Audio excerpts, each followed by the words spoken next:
Hello guys, તો આજે આપણે કંઈક ઘરેલું ટિપ્સ કરીએ. તો ગાઈસ, અહીંયા આપણે આદુ પીસીને એમનો રસ કાઢી લીધો છે. તો અત્યારે દિવાળીની સિઝન છે, તો વાયરલ ઇન્ફેક્શનનું પ્રમાણ વધારે જોવા મળે. અહીંયા આપણે આદુના રસની અંદર થોડું મધ નાખશું.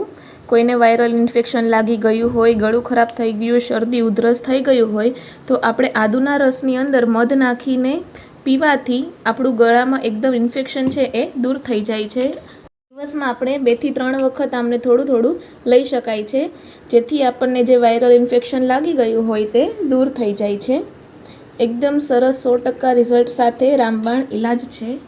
તો અત્યારે દિવાળીની સિઝનમાં બધાએ બહુ જ કાજુ કતરી, મીઠાઈ, બરફી, પેંડા, ગુલાબજાંબુ બધું ખાધું હોય, તો તેના લીધે ગળું ખરાબ થઈ જાય છે, શરદી થઈ જાય, ઉધરસ. તો તમે આ લઈ શકો છો ઘરેલું ટિપ્સ. ફટાકડાનો ધુમાડોના લીધે પણ આપણને જો ગળામાં ઇન્ફેક્શન લાગી ગયું હોય તો પણ આપણે લઈ શકીએ છીએ. તમને જો અમારી આ ઘરેલું ટિપ્સ ગમી હોય તો વિડીયોને લાઇક, શેર અને સબસ્ક્રાઈબ જરૂરથી કરજો. Thank you.